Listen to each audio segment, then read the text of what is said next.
বা রোজা রাখতে হবে। বছরে 11টা মাসের মধ্যে কোনোদিন রোজা না রেখে হঠাৎ করে 1 মাস একটানা রোজা রাখা অনেকের জন্যই কষ্টকর, অনভ্যাস অনভ্যাসগত কারণে। এজন্য শাবান মাসে রমাদান মাসের আগের মাসে আমাদের নবী সাল্লাল্লাহু আলাইহি সাল্লাম একটা আমল বেশি বেশি করতেন, সাহাবীদের উৎসাহ দিতেন এবং এর ফজিলত বয়ান করতেন। এই আমলটা ছিল শাবান মাসে বেশি বেশি নফল রোজা রাখা।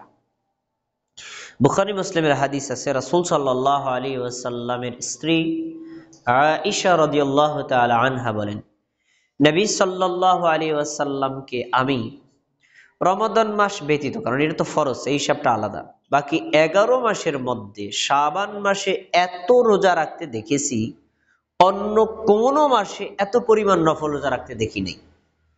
এমনকি কোন কোন বছরে তিনি শাবান মাসে পুরোটাই রোজা রেখেছেন, একবারে শাবান মাস রমজান মাস 2 মাস একটা না, এটা প্রত্যেক মাসে না, কোন কোন মাসে। তাহলে বোঝা যাচ্ছে রাসূল সাল্লাল্লাহু আলাইহি সাল্লামের একটা সুন্নাহ ছিল শাবান মাসে বেশি বেশি নফল সিয়াম রাখা বা রোজা রাখা। যখন তিনি রাখতেন তখন তিনি সাহাবীদের বলতেন যে তোমরা তোমাদের সাধ্য মতো সিয়াম রাখো, ফাইন্নাল্লাহা লা ইয়ামাল্লু হাত্তা তামাল্লাউ। তোমরা শাবান মাসে রোজা রাখতে রাখতে ক্লান্তি না হওয়া পর্যন্ত আল্লাহ তোমাদের নেকি দেওয়া বন্ধ করবেন না। সুবহানাল্লাহ, নেকি দেওয়া চলতেই থাকবে। এজন্য আমরা এই বুখারী মুসলিমের হাদিস থেকে জানতে পারলাম শাবান মাসে বেশি বেশি নফল রোজা রাখা এটা নবীর সুন্নাত, সাহাবীদের সুন্নাত। আমরাও আমাদের সাধ্যমতো রাখতে পারি। তবে এই সিয়াম রাখার ক্ষেত্রে 2টা কথা আমার মনে রাখতে হবে। এক, এই সিয়ামের সাথে শবে বরাতের সাথে বিন্দুমাত্র কোনো সম্পর্ক নাই।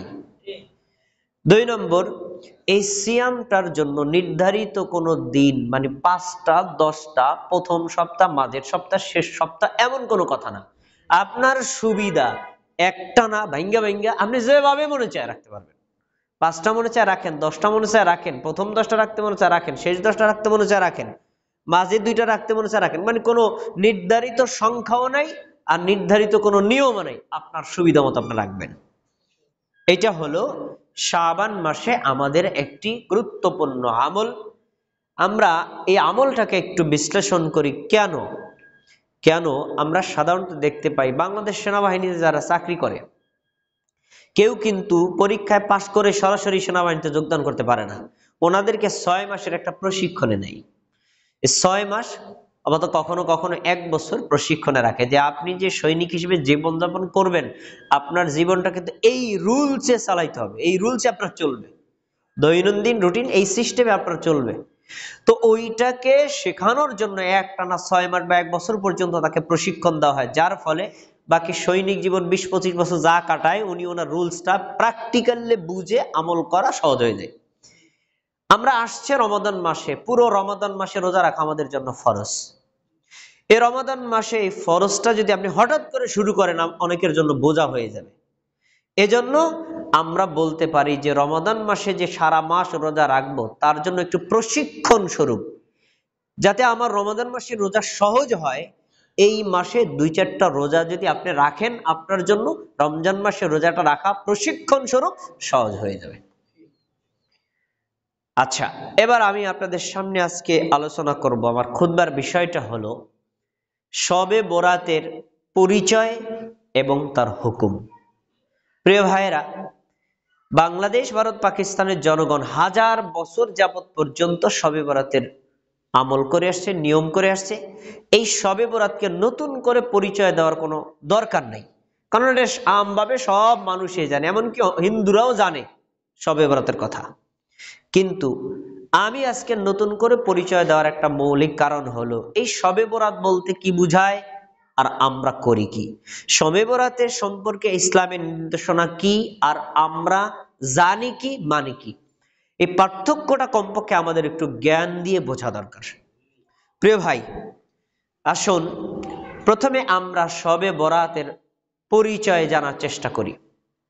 সব এবং বরাত এই শব্দ দুইটা বাংলা শব্দ না, এই শব্দ দুইটা হলো ফার্সি শব্দ।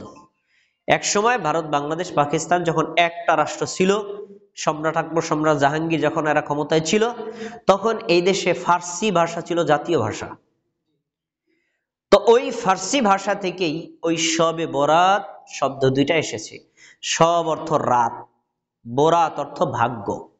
দুইটাকে একত্রিত করে যদি অর্থ করেন তাহলে অর্থ দাঁড়ায় ভাগ্য রজনী, ভাগ্য লিপির রাত।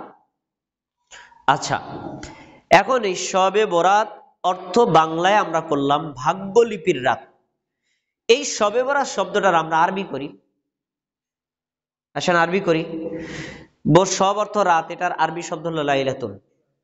বরাত অর্থ হলো ভাগ্য, এটার আরবি শব্দ হলো কদর। দুইটার একত্র করেন কি হয়? লাইলাতুল কদর। তাহলে শবে বরাত শব্দের অর্থ হলো ভাগ্য রজনী, যার আরবি শব্দ হলো লাইলাতুল কদর। আপনারা বলেন লাইলাতুল কদর কি রমজানের মধ্যে না বাইরে? আর আমরা শবে বরাত পালন করি মধ্যে না আগে? তাহলে বলি কি আর করি কি? শবে বরাতের বললামটা কি আর আমরা করলামটা কি? এইটাই হলো ভুল প্রয়োগ। আমি এই জন্যই বলছি শবে বরাতের পরিচয় দিতে হবে, কারণ আপনারা শবে বরাতের বুঝছেন কি আর আসলে বাস্তবতাটা কি। এজন্য এই ভুল প্রয়োগ থেকে শবে কদরের যে ভাগ্য রজনী সংক্রান্ত কোরআনের আয়াত এবং হাদিসগুলো ভুলভাবে আমরা শবে বরাতে লাগাই দিছি, এটাকে বলা হয় তথ্য সন্ত্রাস। এক জায়গার হাদিস আর এক জায়গায় লাগাই দেওয়া, এক জায়গায় কোরআনের আয়াত আর এক জায়গায় লাগাই দেওয়া, এটা হলো তথ্য বিকৃতির একটা মাধ্যম। এখন তাহলে কি শবে বরাত নাই? আপনি যে বললেন শবে বরাত মানে হলো ভাগ্য রজনী লাইলাতুল কদর, তাহলে কি শবে বরাত নাই? আছে। শবে বরাত বলতে আমরা যে রাতকে বুঝি, এই রাত আরবিতে বলা হয় লাইলাতুন নিসফি মিন শাবান। লাইলাতুন নিসফি মিন শাবান অর্থ কি? লাইলাতুন মানে রাত, নিসফুন মানে অর্ধেক, আর শাবান মানে হলো শাবান মাস, এই চলমান মাস। রমজান মাসের আগের মাসকে বলা হয় কি? শাবান মাস। তাহলে শাবান মাসের মধ্য রজনী মানে শাবান মাসের 15তম রাতকে বলা হয় লাইলাতুন নিসফি মিন শাবান। আমরা বাংলায় ওটা কি বলি? শবে বরাত। আচ্ছা, এখন আমাদেরকে ইসলামী শরীয়তের যে কোনো বিধান পালন করার ক্ষেত্রে একটা মূল সূত্র হলো, আপনি বিধানটা পালন করার আগে দেখবেন এই বিষয়টা সম্পর্কে আল্লাহর নির্দেশনা কি, তারপরে ওই বিষয়টা সম্পর্কে আমাদের নবী মুহাম্মদ সাল্লাল্লাহু আলাইহি ওয়াসাল্লামের নির্দেশনাটা কি, তারপরে আল্লাহর নির্দেশ, নবীর নির্দেশ অনুযায়ী সাহাবীদের আমলটা কি, এইটা দেখে হলো আমল করা উচিত। তা আসুন আমরা তাহলে কোরআন থেকে নির্দেশনা নেই যে শবে বরাত সম্পর্কে কোরআনের নির্দেশটা কি। আমরা আজকের খুতবা বা সামনের খুতবাও দেখবেন আলেম ওলামাদের মুখ থেকে কোরআনের এই আয়াতটা শুনতে পাবো। তারা বয়ান করছেন শবে বরাতের আর আয়াত শোনাচ্ছেন শবে কদরের। কি আল্লাহ তাআলা সূরা দুখানের 1 থেকে 5 নম্বর আয়াত কি বলছেন, ওই আয়াতটাই আপনাদেরকে পড়ে শোনাবেন। আল্লাহ বলছেন হামিম। হামিম এটা হলো বিচ্ছিন্ন দুইটা বর্ণ, যার অর্থ আল্লাহ ভালো জানেন। ওয়াল কিতাবিল মুবিন, প্রকাশ্য কিতাবের শপথ। প্রকাশ্য কিতাব কি? কোরআন। আচ্ছা, 2 নম্বর আয়াত গেল। 3 নম্বর, ইন্না আনজালনাহু ফি লাইলাতিন মুবারাকাহ, নিশ্চয়ই আমি ওই প্রকাশ্য কিতাব কোরআন অবতীর্ণ করেছি মুবারক রাতে। ইন্না কুন্না মুনজিরিন, নিশ্চয়ই আমি হলাম ভয় প্রদর্শনকারী। আমি মানুষকে জাহান্নামের ভয় দেখাই যাতে মানুষ নেক আমলের দিকে ফিরে আসে। পরে এখন ওই রাতের বর্ণনা দিচ্ছি, ফিহা ইউফরাকু কুল্লু আমরিন হাকিম, ওইটা এমন একটা রাত যে রাতে প্রত্যেকটা বিষয়ের স্থির সিদ্ধান্ত নেওয়া হয়। মানে এই লাইলাতুল কদর থেকে আগামী লাইলাতুল কদর পর্যন্ত 1 বছরে আদম সন্তানের তাদের কর্ম পুনর্বিন্যাস করা হয়। আর স্থায়ী বিন্যাস তো মানুষ সৃষ্টির 50,000 বছর আগেই করা হয়েছে। আচ্ছা, তাহলে বোঝা যায় তাকদির লেখা হয়। আচ্ছা, পরে আমরম মিন ইনদিনা ইন্না কুন্না মুরসিলিন, নিশ্চয়ই ওই রাতে আমার নির্দেশে ফেরেশতারা জমিনে অবতীর্ণ হন, ওই প্রেরিত ফেরেশতারা আমার নির্দেশে তাকদীর লিপিবদ্ধ করেন। 5টা আয়াত আপনাদের সামনে পড়ে শোনালাম সূরাতুদ দুখানের। এই 5টি আয়াতের মধ্যে 3 নম্বর আয়াতটা আমাদের সমাজের আলেমরা বলতে চায় যে এই আয়াতটা হলো শবে বরাতের আয়াত। আসেন তো আয়াতটা কি? আয়াতটা হলো ইন্না আনজালনাহু ফি লাইলাতিন মুবারাকা, নিশ্চয়ই আমি কোরআন নাজিল করেছি মুবারক রাতে। এখন ওনারা বলেন এই যে মুবারক রাত আছে না, এই মুবারক রাতই হলো শবে বরাতের রাত। আচ্ছা, এই মুবারক রাত দ্বারা যে শবে বরাতের রাত নাকি শবে কদরের রাত, এই ব্যাখ্যাটা আমি করলে হবে না, আপনি করলেও হবে না, বরং এই ব্যাখ্যাটা নিতে হবে আল্লাহর বাণী কোরআন থেকে। ব্যাখ্যাটা নিতে হবে যারা বিশুদ্ধ কোরআনের তাফসীর করেছেন তাদের থেকে। আমি ঠিক বিশুদ্ধ কোরআনের একটা তাফসীরের রেফারেন্স দিয়ে আপনাদের ওই যে প্রয়োগকৃত কথা তার ভুল প্রমাণ করার একটা প্রমাণ দিচ্ছি। দেখেন, পৃথিবীর মধ্যে কোরআনুল কারীমের অনেক তাফসীর লেখা হয়েছে, ভবিষ্যতে আরো হবে।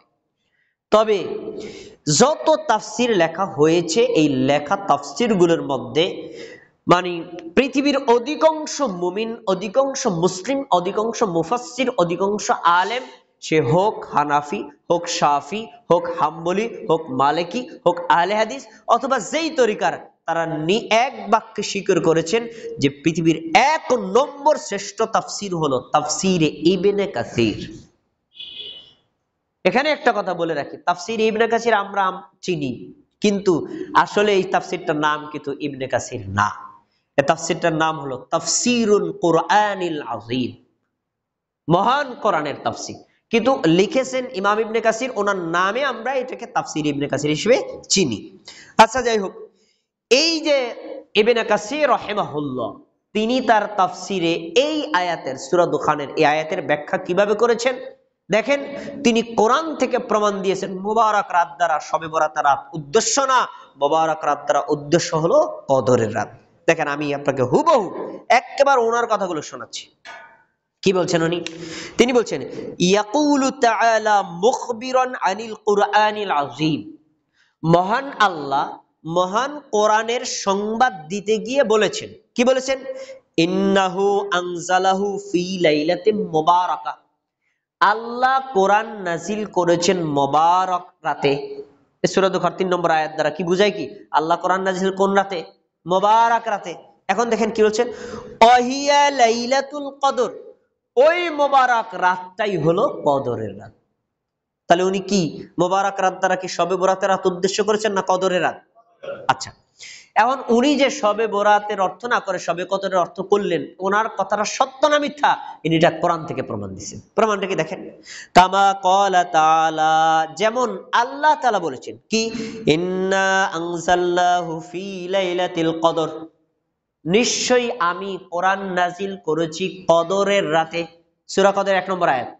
আচ্ছা, এখন দুইটা আয়াত একত্র করেন। সূরা দুখানের 3 নম্বর আয়াতে বলা হয়েছে আমি নাজিল করেছি মুবারক রাতে, আর সূরা কদরের 1 নম্বর আয়াতে বলেছেন আমি নাজিল করেছি কদরের রাতে।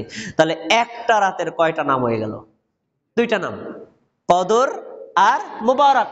তার মানে রাত 1, নামটা 2, রাত 1, বৈশিষ্ট্য 2।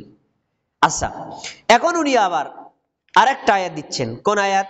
দেখেন, সূরাতুল বাকারার 185 নম্বর আয়াত আল্লাহ কি বলছেন, ওয়াকানা যালিকা ফি শাহরি রমাদান, ওই যে কদরের রাত, ওই যে মুবারক রাত, এই রাতটা হলো রমাদান মাসের মধ্যে। আল্লাহ বলেছেন কি, শাহরু রমাদানাল্লাযী উনজিলা ফীহিল কুরআন, রমাদান মাস হলো এমন একটা মাস যা আমি যেই মাসের মধ্যে আমি কোরআন নাজিল করেছি। 3টা আয়াত এবার একত্র করেন, দেখবেন ব্যাখ্যা আপনার কাছে স্পষ্ট যে মুবারক রাত দ্বারা উদ্দেশ্য কি। দেখেন, আচ্ছা, আল্লাহ বললেন আমি কোরআন নাজিল করছি রমজান মাসের মধ্যে। আচ্ছা, শবে বরাত কি রমজান মাসের মধ্যে না বাইরে? তাইলে বাদ করে গেল, কোরআন নাজিল হয়েছে কোন মাসে? রমজান মাসের মধ্যে। আচ্ছা, এরপরে বলেছেন আমি নাজিল করেছি কদরের রাতে। এখন কদর কি রমজানের মধ্যে না বাইরে? মধ্যে। আবার বলেছেন আমি নাজিল করেছি মোবারক রাতে, তাহলে মোবারক রাত আর ওইখানে বললো কদরের রাত, এই রাত দুটা কি ভিতরে না বাইরে? ভিতরে।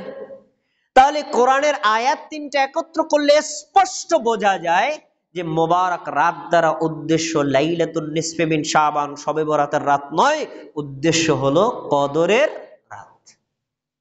আমি এতক্ষণ কি বুঝাইছি আপনাদেরকে জানেন? বুঝাইছি যেই আয়াতটা শবে বরাতের প্রমাণ হিসেবে পেশ করা হয়, প্রকৃতপক্ষে তা শবে বরাতের আয়াত নয়, বরং সেটা হলো কদরের আয়াত। আচ্ছা, এখন কোরআনুল কারিমে মোট ৬,২৩৬টি আয়াত আছে। এই ৬,২৩৬টি আয়াতের মধ্যে একটি আয়াত ব্যতীত ৬,২৩৫টি আয়াতের ব্যাপারে পৃথিবীর সবাই একমত। কোথাও এই ৬,২৩৫টা আয়াতের মধ্যে লাইলাতুল নিসফে মিন শাবানের কোনো কথা নাই, শবে বরাতের কোনো কথা নাই। একটা আয়াতের কথা আমাদের দেশের আলেমরা ভুল বুঝে কদরের আয়াতকে বলে দেন কিসের? শবে বরাতের আয়াত হিসেবে। এইটার ব্যাখ্যা আমি তাফসিরে ইবনে কাসির থেকে দিলাম। এটা ভুল, যে এই আয়াত সম্পর্কে যে বলা হচ্ছে এটা শবে বরাতের আয়াত, প্রকৃতপক্ষে এটা হলো কদরের আয়াত। আচ্ছা, এখন আমরা এক বাক্যে বলবো কোরআনের A to Z, top to bottom, শুরু থেকে শেষ কোন জায়গাতে আল্লাহ লাইলাতুন নিসফি মিন শাবান সম্পর্কে কোনো কথা বলেননি। বুঝতে পারছেন? তাহলে কোরআনের কোথাও শবে বরাতের কোনো বক্তব্য, কোনো নির্দেশনা, কোনো নিয়ম, কোনো কথা, কোনো তথ্য কোথাও নাই। এই যে কোরআনে কোনো জায়গাতে নাই, এটাই প্রমাণিত হয় যে শবে বরাত আসলে ইসলামী শরীয়তের গুরুত্বপূর্ণ কোনো বিষয় না। যদি গুরুত্বপূর্ণ কোনো বিষয় হতো, আরে আল্লাহ কোরআনের একটা শব্দে হলেও উল্লেখ করতেন। গেল কোরআন। এবার আমরা যাব হাদিস থেকে। হাদিসে কোন জায়গাতে, কোন কোন কিতাবে, কোন কোন হাদিসে কি বলা হয়েছে, হাদিসগুলো সম্পর্কে কি মন্তব্য, আমরা একটু জানার চেষ্টা করব। প্রথম কথা হলো, ইসলামী শরীয়তের কোনো বিধান আমল করার আগে মুমিনের দায়িত্ব জানা যে আমি আমলটা করি তার দলিল কি। এটা হলো আপনার নিজের দায়িত্ব। আপনি একটা আমল করতেছেন না, এই আমলটা তো করতেছি, এটা কোরআনে কোথায় আছে, হাদিসে কোথায় আছে, এটা জানা আপনার দায়িত্ব। জানার পরে আপনার আরেকটা গুরুত্বপূর্ণ দায়িত্ব হলো, এই যে দলিলটা আপনি জানলেন, এই দলিলটাকে সহি না জয়ীফ না জাল, সঠিক না ভুল, আপনি যেভাবে করছেন সাহাবীগণ কি এভাবে করেছেন কিনা, এটার তদন্ত করা আপনার জন্য আরেকটা দায়িত্ব। এখন লাইলাতুন নিসফি মিন শাবান, শবে বরাত সম্পর্কে হাদিস আছে। এই হাদিসগুলো আমাদের সমাজের আলেমরা পড়ে, জানে, কিন্তু হাদিসগুলো সম্পর্কে মুহাদ্দিসদের মন্তব্য কি, হাদিসগুলো কি সহিহ না জয়ীফ না হাসান না জাল, এই সম্পর্কে আমাদের দেশের অধিকাংশ আলেমের কোনো গবেষণা নাই। তারা কি করেছেন? একটা কিতাব থেকে তারা বিভ্রান্ত হয়েছেন। মিশকাতুল মাসাবি একটা হাদিসের কিতাব। মিশকাতুল মাসাবি এটা কওমি মাদ্রাসায় মিশকাত ক্লাসে পড়ানো হয়, আলিয়া মাদ্রাসায় নবম দশম শ্রেণীতে পড়ানো হয়। এখন এই মিশকাতুল মাসাবি এই প্রণেতা, উনি তার কিতাবের মধ্যে শবে বরাত সম্পর্কে 4টা হাদিস উল্লেখ করেছেন। 4টা হাদিসের মধ্যে একটা হাদিসে তিনি মন্তব্য করেছেন যে হাদিসটা কি সহিহ না জয়ীফ, বাকি 3টা হাদিসের ব্যাপারে তার কোনো মন্তব্য নাই। এখন আমাদের দেশের আলেমরা হাদিস 4টা একবারে পড়ে গেছে, দেখছে যে 3টা হাদিসের ব্যাপারে কোনো মন্তব্য নাই, ওনারা ধরে নিয়েছেন যে কোনো মন্তব্য নাই তাহলে সহিহ। এটা তাদের ধরা, ওনারা ধরে নিয়েছেন যেহেতু এই মিশকাত প্রণেতায় হাদিসের ব্যাপারে কোনো মন্তব্য করেন, হাদিসটা সহিহ। কিন্তু আসলে এই হাদিসের ব্যাপারে যদি আপনি মুহাদ্দিসদের তাহকিক গবেষণা করেন, আপনার কাছে স্পষ্ট হবে এই হাদিসগুলো একটাও সহিহ না। আমি আপনাকে এগুলো একটু একটা একটা করে পড়ে শোনাই। এই হাদিসগুলো আপনারা শুনেছেন, কিন্তু হাদিসের মন্তব্যগুলো আপনারা শোনেননি। দেখেন, 1, সাধারণ ফজিলতের এই হাদিসটি অত্যন্ত দুর্বল, যাতে এই রাতে তাকদীর লেখার কথা বলা হয়েছে। হাদিসটি কোথায় আছে? মিশকাতুল মাসাবি হাদিস নাম্বার 1305, পৃষ্ঠা নাম্বার 115। আয়েশা রাদিয়াল্লাহু তাআলা আনহা বলেন, নবী সাল্লাল্লাহু আলাইহি ওয়াসাল্লাম একদিন আমাকে বলছেন, হাল তাদরিনা মা হাযিহিল লাইলা, আয়েশা তুমি কি জানো লাইলাতুন নিসফি মিন শাবান, শাবান মাসের মধ্য রজনী, শবে বরাতের রজনী সম্পর্কে জানো, এটা কেমন রজনী? তখন আমি বললাম, মা ফিহা ইয়া রাসূলুল্লাহ, আল্লাহ রাসূল এই রাতে কি, আমি তো জানি না, মানে বলেন তো। তিনি বলছেন ফিহা আইয়াকতুবা কুল্লু মাউলুদিন মিন বানি আদম, এই শবে বরাতের রাতে লাইলাতুন নিসফি মিন শাবানের রাতে সকল আদম সন্তানদের তালিকা লেখা হয় যারা এবছর জন্ম নিবে, মানে তাকদীর। পরে অফিহা আইয়াকতুবা কুল্লু হালিকুম মিন বানি আদম ফি হাযিহিস সানা, এবং এই বছরে যত মানুষ মারা যাবে আদম সন্তান তাদের নামের তালিকা করা হয় এই রাতে, তার মানে তাকদীর লেখা হয়। আচ্ছা, অফিহা তুরফাউ আমালুহুম অফিহা তুনজালু আরসাকুহুম, এবং এই রাতে এক বছরের আমল বান্দার আল্লাহর কাছে উঠানো হয়, এক বছরের রিজিক আল্লাহর পক্ষ থেকে অবতরণ করা হয়। চারটা জিনিস পেলাম, মৃত্যু ব্যক্তিদের তালিকা লেখা, জীবিত জন্মগ্রহণকৃত ব্যক্তিদের তালিকা লেখা, আমল উঠানো, রিজিক অবতীর্ণ করা। এই চারটাই কিন্তু তাকদীরের অংশ। তার মানে হাদিস প্রমাণ করে কি, যে শবে বরাতের রাতে তাকদীর লেখা হয়, তাই না? হাদিস আপনাদেরকে এই পর্যন্ত পড়ার পর আর হুজুরের কোনো মন্তব্য নাই, এত শেষ। কিন্তু এবার মুহাদ্দিসদের মন্তব্য শুনেন। এখন মিশকাত পড়তে বলছেন রাওয়াহুল বাইহাকি ফিদ দাওয়াতিল কাবীর, ইমাম বাইহাকি একটা কিতাব লিখছেন, বইটার নাম হলো দাওয়াতুল কাবীর। তিনি হাদিসটা ওই কিতাবে উল্লেখ করেছেন, কিন্তু হাদিসটা হলো দাঈফুন, হাদিসের সনদটা হলো দুর্বল। হাদিস সহিহ না। সহিহ না মানে কি, এই হাদিসটার যে কথা বলা হয়েছে এ কথাটা বাস্তবসম্মত না। কারণ এখানে যে তাকদীর লেখার কথা বলা হয়েছে, আসলে তাকদীর লেখা হয় কদরের রাতে, শবে বরাতের রাতে তাকদীর লেখা হয় না। আচ্ছা, একটা হাদিস আপনাদের কাছে গেল, হাদিসটা সম্পর্কে মন্তব্য শুনলেন। এবার যান 2 নম্বর।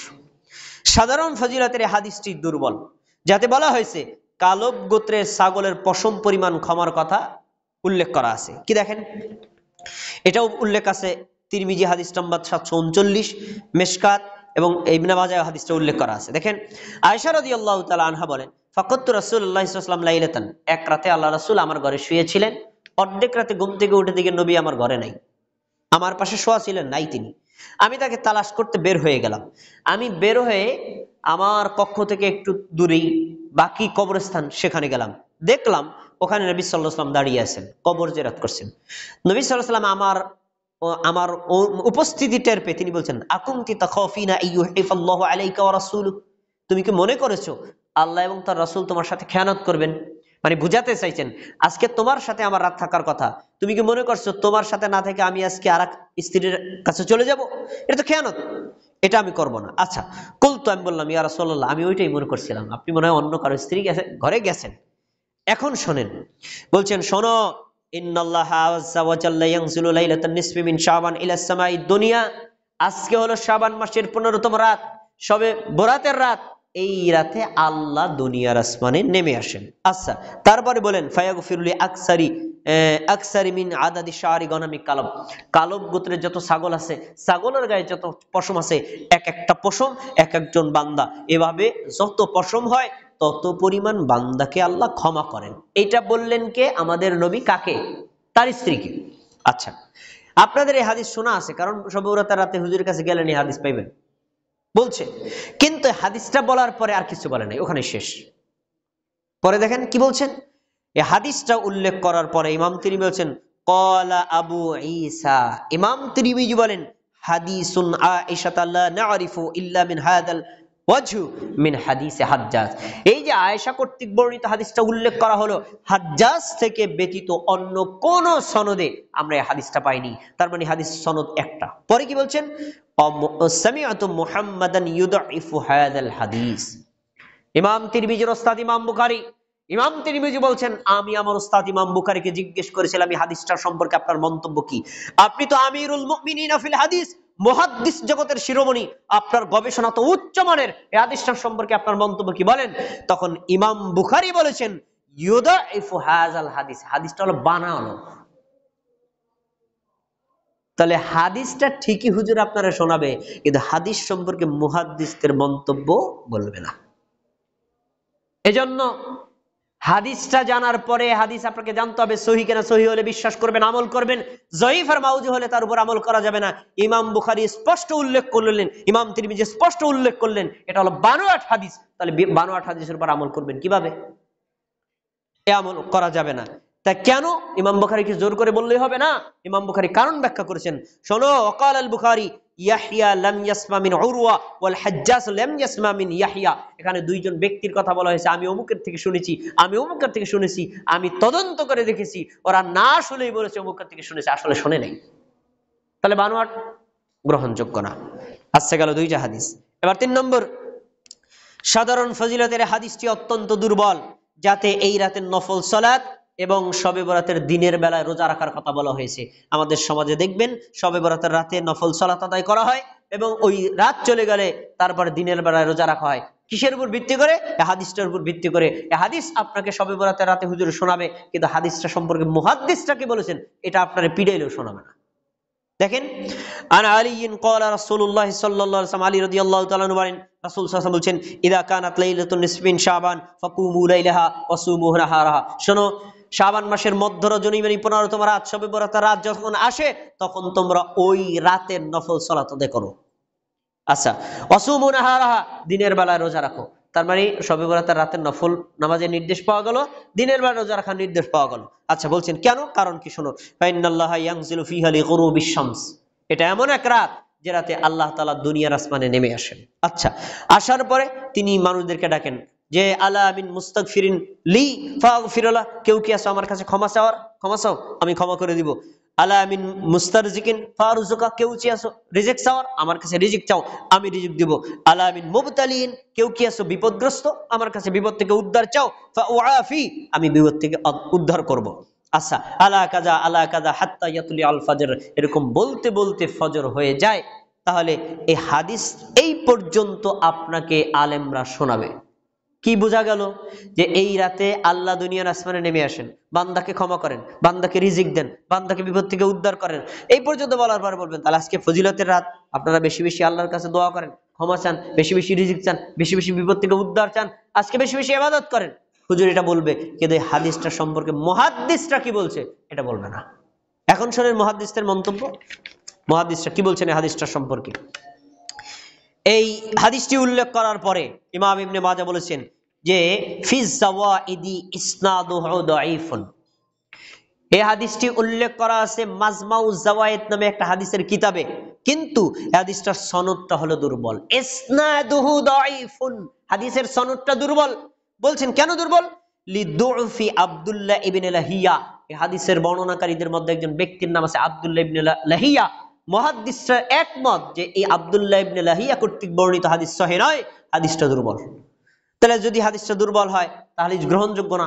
এরপরে দেখেন, এই চার মাযহাবের একজন বড় মাযহাবের এক ইমাম, ইমাম আহমদ বিন হাম্বল, তার সমকালীন একজন বড় মুহাদ্দিস ইহইয়া ইবনে মুঈন, তারা দুইজনে কি বলেছেন? ক্বালা, কি বলেছেন? ফিহি আহমদ ইবনে হাম্বলিন ওয়া ইবনে মুঈন ইয়াদাউল হাদিস। চার মাযহাবের এক মাযহাবের ইমাম ইমাম আহমদ বিন হাম্বল এবং তার সমকালীন যুগে ইয়াহইয়া ইবনে মুঈন, দুইজন মুহাদ্দিস বলেছেন এই হাদিসটা হলো বানানো, এটা নবীও বলে নাই, সাহাবীরাও বলে নাই। তাহলে বানানো হাদিসের উপর আমল করা কি জায়েজ? তা আপনারা হাদিসটা শুনাইছে, ফজিলত বুঝাইছে, কিন্তু হাদিস সম্পর্কে মুহাদ্দিসটা কি বলেছেন তা বলে নাই, আপনি তো আমল শুরু করে দিয়েছেন। আচ্ছা, এই হাদিসটা কি হলো? দাঈফুন জিদ্দান আও মাওদুউন, এই হাদিসটা হলো বানোয়াট। অতএব এই বানোয়াট হাদিসের উপর ভিত্তি করে শবে বরাতের রাতে কোনো নফল সালাত আদায় করা যাবে না, শবে বরাতের দিনে কোনো নফল রোজাও রাখা যাবে না। হাদিস তো সহিহ না, আপনি আমল করবেন কিভাবে? আচ্ছা, এবার একটা কথা, আমাদের দেশের সাধারণ মানুষের একটা নেচার হলো যেই কাজ বারবার আসে এটার প্রতি গুরুত্ব কম, আর যেটা অনেকদিন পর হয় এটার গুরুত্বটা বেশি। শবে বরাত আসে বছরে কয়দিন? একদিন। আর আপনি এই শবে বরাতটাকে এত গুরুত্ব দিয়ে আমল করেন, অথচ আপনি যদি শবে বরাতের ফজিলাত নিতে চান, আপনার জন্য শবে বরাতের ফজিলাত প্রত্যেক রাতে 365টা রাত। হাদিস সহিহ, দেখেন সহিহ মুসলিম হাদিস নাম্বার 1809। আবু হুরায়রা রাদিয়াল্লাহু তাআলা আনহু বলেন, রাসূল সাল্লাল্লাহু আলাইহি ওয়াসাল্লাম বলেছেন, ক্বালা ইন্না ইয়ানজিলুল্লাহু তাআলা ইলা সামাঈদ দুনিয়া কুল্লা লাইলাতিন হিনা ইয়ামদি সুলুসুল লাইলিল আউয়াল। আল্লাহ রাব্বুল আলামিন প্রত্যেক রাতে, খেয়াল করেন এটা কিন্তু বছরে এক রাত না, কোন রাতে? প্রত্যেক রাতে আল্লাহ তাআলা রাতটাকে 3 ভাগে ভাগ করার করে প্রথম 1 ভাগ চলে যাওয়ার পর দ্বিতীয় মানে যে 2 ভাগে আল্লাহ দুনিয়ার আসমানে নেমে আসেন। হাদিস কিন্তু শতভাগ সহিহ। প্রত্যেক রাতে আসার পরে ইয়াকুলু, আল্লাহ দুনিয়ার আসমানে নেমে এসে বলতে থাকেন, আনাল মালিক, আনাল মালিক, আমি রাজা, আমি বাদশাহ, আমি হলাম শাহানশাহ, আমার চাইতে বাদশাহ আর কে? আমি রাজা, আমি বাদশাহ, নিজের গৌরব আল্লাহ প্রকাশ করেন। তারপরে বলেন, মানজাল্লাযী ইয়াদউনি, কে আছে আমার কাছে দোয়া করবার? করো দোয়া। ফাস্তাজিব লাহ, আমি তোমার দোয়া কবুল করব। আচ্ছা, মানজাল্লাযী ইয়াসআলুনি, কে আছে আমার কাছে দোয়া করবা? কে আছে আমার কাছে কিছু চাইবা? চাও আমার কাছে, তাহলে ফাউতিয়াহু, আমি তোমার চাওয়াটাকে পূরণ করে দেব। সুবহানাল্লাহ। তার বলছেন, মানজাল্লাযী ইস্তাগফিরুনি, কে আছো আমার কাছে ক্ষমা প্রার্থনা করবার? ক্ষমা চাও, ফাগফিরলা, আমি তাকে ক্ষমা করে দিব। দেখেন, এই হাদিসে পাওয়া গেল প্রত্যেক রাতে, বছরের প্রত্যেকটা রাতেই 3 ভাগের প্রথম ভাগ চলে যাওয়ার পর দ্বিতীয় যে 2 ভাগে আল্লাহ তাআলা পৃথিবীর আসমানে নেমে এসে বান্দাকে বলতে থাকেন, কে আছে আমার কাছে দোয়া করো, দোয়া করো, আমি কবুল করব। কে আছে আমার কাছে চাওয়ার, চাও, আমি তোমাকে দিয়ে দেব। কে আছে আমার কাছে ক্ষমা চাওয়ার, আমার কাছে ক্ষমা চাও, আমি তাকে ক্ষমা করব। তাহলে শবে বরাতের অফার প্রত্যেক রাতে আছে না নেই? আছে, প্রত্যেক রাতেই তো আছে। কয়জনে পালন করেন? অথচ সারা বছরে নামাজ পড়ুক আর না পড়ুক, শবে বরাতের রাতে যায় নামাজটা দুইয়া, তারপরে তসবিহটা হাতে লইয়া সুগন্ধি মাখাই হাতে মসজিদে রওনা দিছে। আরে বেটা, এই অফার তো তোর প্রত্যেক রাতেই। সহিহ হাদিসে প্রত্যেক রাতের কথা বলা হয়েছে, গুরুত্ব নাই।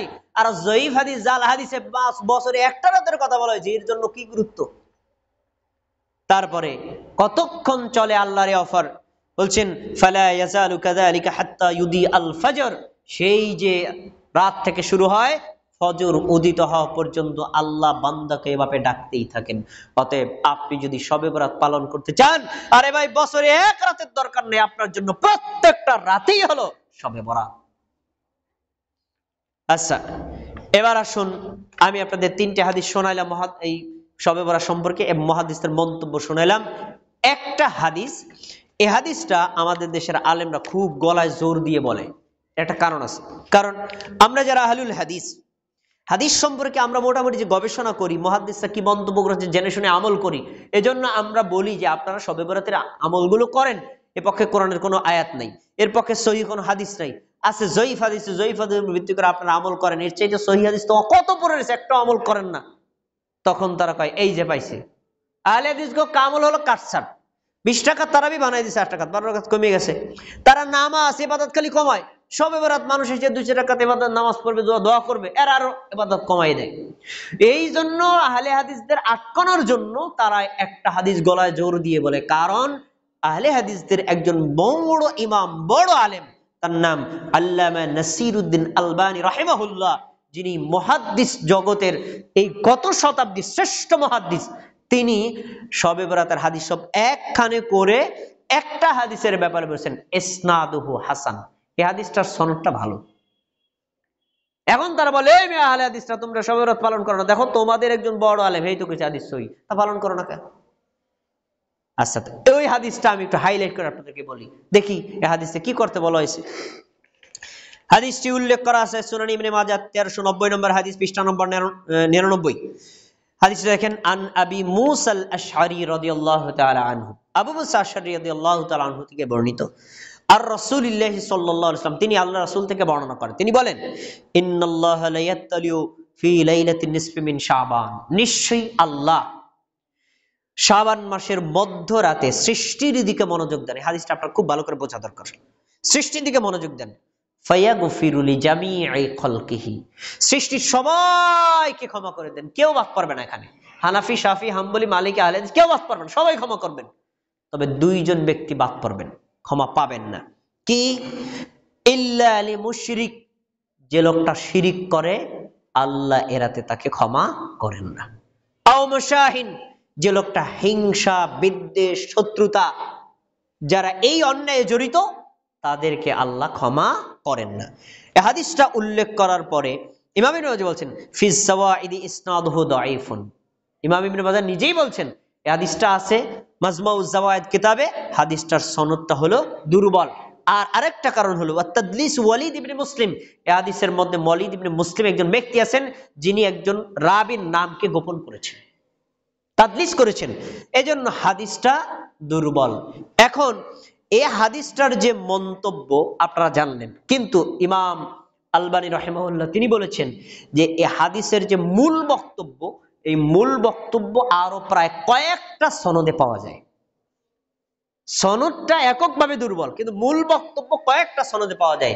আর উসুলে হাদিসের একটা রীতি হলো যে যদি মূল বক্তব্য একই হয় আর সনদ যদি একাধিক হয়, সনদগুলো পরস্পর যদি মারাত্মক দুর্বল না হয়, একটা আর একটাকে শক্তিশালী করার কারণে এই হাদিসকে বলা যায় যে হাসানুল লিগাইরিহি। হাসানুল লিগাইরিহি, অন্য সনদ থাকার কারণে হাদিসটা সুন্দর। এজন্য ইমাম আলবানী রহিমাহুল্লাহ বলেছেন হাদিসটা মোটামুটি চলে। আচ্ছা, আমরাও স্বীকার করি হাদিসটা হাসান, আমরাও স্বীকার করলাম হাদিসটা সহিহ। এই হাদিসে কি বলা হয়েছে? নামাজ কয় রাকাত শবে বরাতের? এই হাদিস কি বলা হয়েছে? শবে বরাতের রোজা কয়টা? এই হাদিসে কি বলা হয়েছে? শবে বরাতে কয়শো জিকির করতে হবে? নাই। এখানে বলা হয়েছে মাত্র 2টি আমল পরিত্যাগ করার জন্য। আপনি যদি শিরকে লিপ্ত থাকেন, শিরিক থেকে তাওবা করবেন, আর কখনো শিরিকের সাথে সংযুক্ত থাকবেন না। আপনি যদি শিরিক থেকে তাওবা করে ফেলেন, আপনি যদি হিংসা বিদ্বেষ শত্রুতায় লিপ্ত থাকেন, সেখান থেকে যদি আপনি আপনার অন্তরকে মুক্ত করতে পারেন, কারো ভাইয়ের সাথে, কারো বোনের সাথে, কোনো মুসলিমের সাথে আপনার কোনো হিংসা বিদ্বেষ শত্রুতা নাই, আপনি 2টি অন্যায় থেকে বিরত থাকলে ওই রাতে একটা জিকির না করলেও ক্ষমা পাবেন। আর যদি আপনি এই আপনার শিরিকের সাথে যুক্ত থাকেন, হিংসার সাথে যুক্ত থাকেন, তাহলে ওই রাতে হাজারো রাকাত নফল নামাজ পড়লেও ক্ষমা পাওয়া যাবে না। এই হাদিস তো বলা হইলো ওখানে ক্ষমা পাওয়া যাবে 2টা অন্যায় না করলে, কিন্তু ক্ষমা পাওয়া যাবে নফল সালাত আদায় করলে, তা তো নাই। তাহলে আনুষ্ঠানিক ইবাদতের কি আছে? আনুষ্ঠানিক কোনো ইবাদত নাই। এজন্য আমরা শবে বরাত সম্পর্কে যে কথাগুলো বলি সেটা হলো যে শবে বরাত এইটার সম্পর্কে কোরআনের কোনো আয়াত নাই, হাদিস আছে, কিন্তু হাদিসে নির্ধারিত কোনো আমল নাই। অতএব আমরা অন্যান্য রাতে যা আমল করব ওই রাতে তাই করব। আচ্ছা ধরেন অন্যান্য রাতে আমরা কি মাগরিব সালাত জামাতে আদায় করি না? ওই রাতেও করব। অন্য রাতে এশা সালাত জামাতে আদায় করি না? ওই রাতেও করব। অন্যান্য সময় সকাল সন্ধ্যা জিকির করি না? ওই রাতেও করব।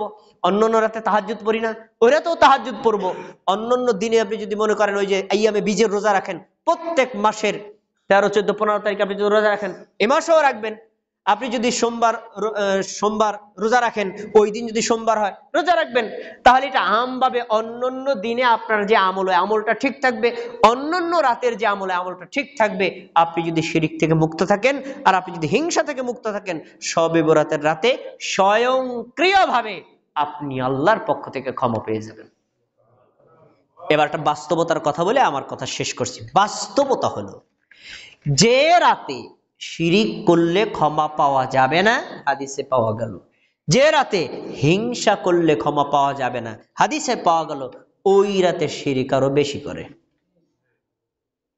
ওই রাতে শিরিক আরো বেশি। বিশ্বাস যদি না হয় তাহলে আপনি আজকে এই বছর প্রমাণ করেন, প্রমাণ করে না পান আপনি মুসলিম বাইতুল সালাম মসজিদে আগামী মাসে খুতবা দিলে আমার কান ধরে এখান থেকে নামাইবেন।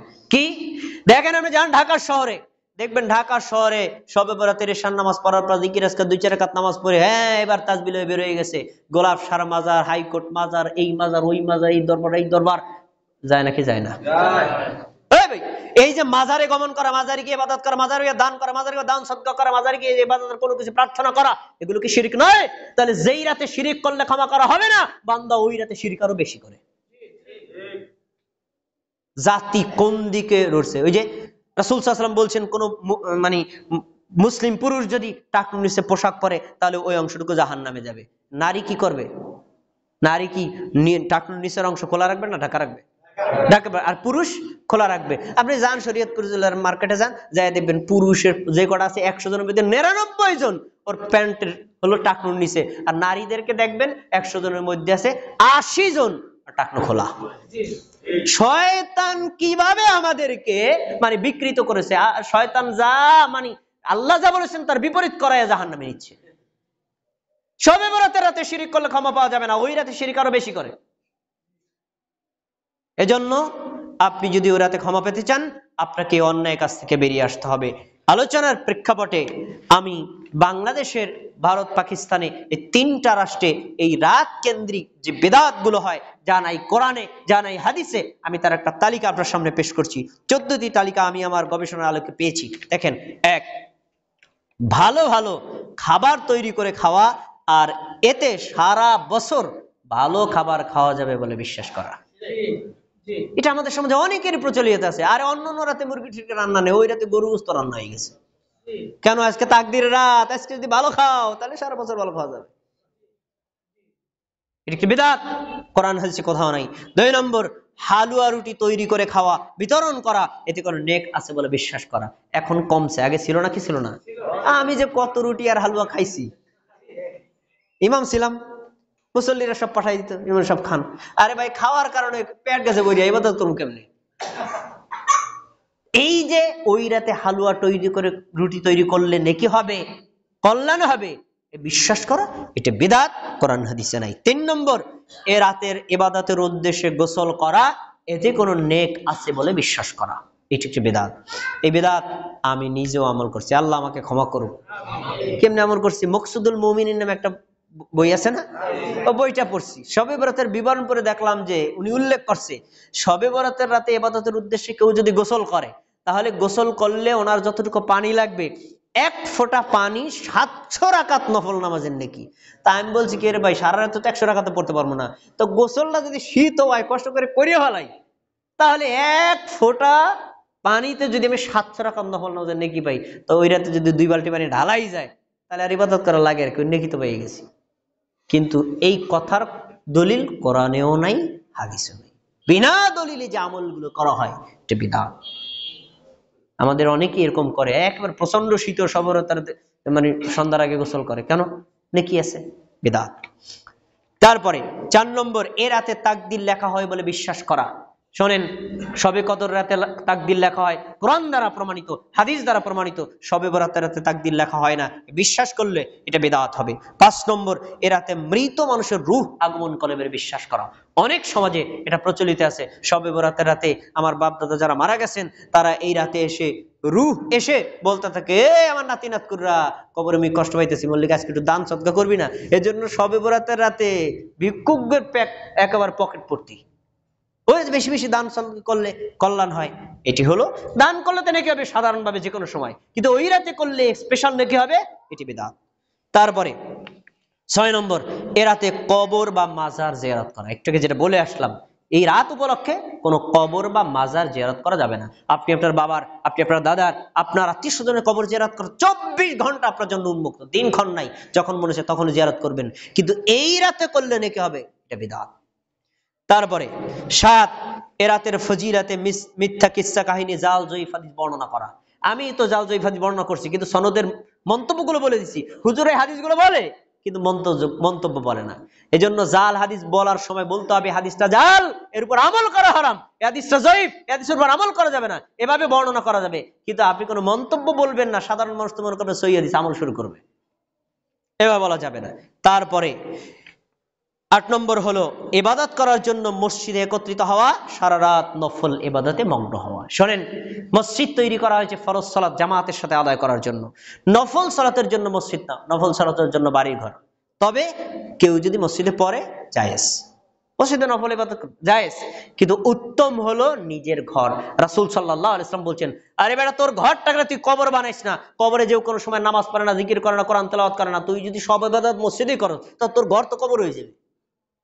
এজন্য ফরজ সালাত জামাতে আমরা মসজিদে পড়বো, নফল সুন্নাত গুলো ঘরে পড়ার চেষ্টা করবো। আপনি যদি শবে বরাতের ইবাদত করতেই চান, এটা তো নফল, আপনি মসজিদে আসছেন কি লিগা? ঘরে করেন। নফল ইবাদত গুলো সম্মিলিত ভাবে করা, এটি সুন্নাহ সম্মত না। তারপরে এই রাত উপলক্ষে কোরআন খতম করা, মিলাদ পড়ানো, কিয়াম করা এবং সম্মিলিত দোয়া মোনাজাত করা হয় না আমাদের মসজিদে, এগুলো বিদআত। তারপরে এই রাতে নফল কোনো সালাত বা যিকির আজকার করা, এই রাত উপলক্ষে নফল কোনো সালাত নাই, এই রাত উপলক্ষে নফল কোনো যিকির আজকারও নাই। আমাদের দেশের হুজুরদেরকে আমি জিজ্ঞেস করছি, তারা কয়, ভাই মুসল্লিরা আইছেন কি কম, এমনি 12 রাকাত পড়েন, কয় একটা খাবার তো দিতে হবে, যদি কই পড়া লাগবে না, তবে এমনি হারা বছর কি আছেন আপনি, এখন পড়া লাগবে না, এই জন্য 12 রাকাত পড়েন। পড়ছে হুজুর, কয়শো দোয়া পড়েন, 600 দোয়া পড়েন, পড়ছি। হুজুর পড়া তো শেষ, তাহেন সবাই মিলে একটু মোনাজাত করে নি, যার যার বাড়িতে রওনা দিছে। আইসেন কি আর করতে তো হবে, তারা নিজেরাও জানে এর কোনো অস্তিত্ব নাই। শবে বরাত উপলক্ষে 12 রাকাত নামাজ পড়তে হবে, 600 জিকির করতে হবে, কোরআন হাদিসে কোথাও উল্লেখ করা হয়নি। তারপরে 11 এই দিনের নফল সিয়াম পালন করা। শবে বরাত উপলক্ষে কোনো নফল সিয়াম পালন করা যাবে না। আপনি আইয়ামে বীজের রোজা রাখতেছেন, রাখেন। সাধারণ কোনো রোজা রাখেন। আপনি সোমবার দিন রোজা রাখার করা, যদি শবে বরাত সোমবার পরে আপনি রাখেন, কোনো সমস্যা নাই, কিন্তু শবে বরাত উপলক্ষে কোনো নফল সিয়াম রাখা যাবে না। তারপরে মিষ্টি বিতরণ করা, খিচুড়ি রান্না করে খাওয়া, এই দিন তো একদম আয়োজন প্রত্যেক মসজিদে, এগুলো করা যাবে না। তারপরে সহিহ হাদিসে যা বলা হয়েছে তা বাদ দিয়ে নিজেদের মন গড়া আমল করা। সহিহ হাদিসে 2টা কথা বলা হয়েছে, 1 শিরিক থেকে তাওবা করবেন, 2 আপনি হিংসা থেকে তাওবা করবেন। 2টা পাপ থেকে বেঁচে থাকলে যদি শবে বরাতের নামও যদি নাও শোনেন, আল্লাহ আপনাকে ক্ষমা করে দিবেন। এরপর 14 হলো আতশবাজি ফুটানো এবং এই রাত উপলক্ষে সরকারি বেসরকারি ছুটি ঘোষণা করা। নাই বাংলাদেশে হয়তো, মানে ইবাদত করার জন্য ছুটি দিয়ে দিচ্ছে, আজকে দিনের বেলা ঘুমাও, রাতে ইবাদত করো, অথচ তার কোনো অস্তিত্ব নাই। সবশেষ আপনাদের একটা প্রশ্ন দেখতে পারে, প্রশ্নের উত্তরটা দিয়ে আমার কথা শেষ করছি। আপনার এই হাদিসগুলো, আপনার তাফসিরগুলো, আপনার আয়াতগুলো আমরা বিশ্বাস করছি, মানলাম, কিন্তু আপনি দিবে ছোট মানুষ, আপনার ওস্তাদেরও বড় ওস্তাদ, আপনার মতো হাজারো ছাত্র শিক্ষকের বড় শিক্ষকিনী, বড় বড় আলেমরা যেগুলো করে আসছে, তাহলে আর পাইলো কোথায়? আরে কিভাবে করে? পাওয়ার একটা সিলসিলা তো অবশ্যই আছে। কি দেখেন, এই শবে বরাত বর্তমানে বাংলাদেশ, ভারত, পাকিস্তানে যেভাবে চলছে, এটার উৎপত্তি বাংলাদেশে হয়নি, এটা হয়েছে হলো ফিলিস্তিনের বাইতুল মাকদিস মসজিদ থেকে। দেখেন, শবে বরাতের বর্তমান প্রচলিত রূপ রাসূল সাল্লাল্লাহু আলাইহি ওয়াসাল্লাম, সাহাবী এবং তাবিদের জামানায় ছিল না। সাহাবীদের জামানায় এই রাতটি ছিল শিরিক থেকে তাওবা, হিংসা থেকে তাওবা, আর কোনো আমল তারা করতেন না। শিরিক করব না আর হিংসা কখনো করব না। কিন্তু বর্তমান প্রচলিত রূপটি শুরু হয়েছে 448 হিজরি সালে। আমাদের নবী মারা গেছেন কত সালে? 11 হিজরি সালে। আর এই শবে বরাত শুরু হয়েছে 448 হিজরি সালে। তার মানে আমাদের নবীর মৃত্যুর 430 বছর পর। নবী শবে বরাতের নামই শোনে নাই, সাহাবীরা তো এর গন্ধই জানে নাই। 430 বছর পর নবীর মৃত্যুর পর শুরু হয়েছে, অথচ নবী মৃত্যুবরণ করলে ইসলামের ভিতরে 1 চুল পরিমাণ কোনো আমল ঢুকবে না। তিনি যা করেছেন ওগুলোই আমল, এরপরে আর নতুন কোনো আমল করার সুযোগ নাই। এখন ফিলিস্তিনের বাইতুল মাকদিস মসজিদে এটা চালু হয়। তৎকালীন সময় উক্ত মসজিদে শবে বরাতের রাতে সলাতুল আলফিয়া বা হাজারি নামাজ পড়া হতো। আমাদের সমাজে এরকম করা হয়। সবাই একত্রিত হয়েছেন, হুজুরকে দিচ্ছে, আপনারা কি রাখেন, আমরা একটা এই আমল করি। কি? ওই যে এক ধরনের নামাজ আছে না, জীবনে একবার পড়লেও পড়া লাগে, সলাতুত তাসবিহ। সলাতুত তাসবিহ জামাতের সাথে পড়ায়।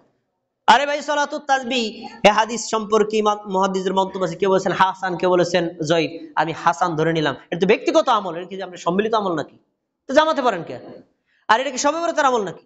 এক আমল আর এক জায়গায় ঢুকাই দিছে, এগুলো করা যাবে না। তো যাই হোক, তারপরে এই ফিলিস্তিন থেকে এসেছে শাম দেশ, সিরিয়ায়, সিরিয়া থেকে এসেছে ভারত, বাংলাদেশ, পাকিস্তানে। এই আমলটা যখন ব্যাপক হারে শুরু হয়, তৎকালীন সময়ে এই বেদাতের জনপ্রিয়তা দেখে তৎকালীন সময়ে অসংখ্য হক্কানি আলেম আল্লাহর গজবে পতিত হওয়ার আশঙ্কা করেছিলেন।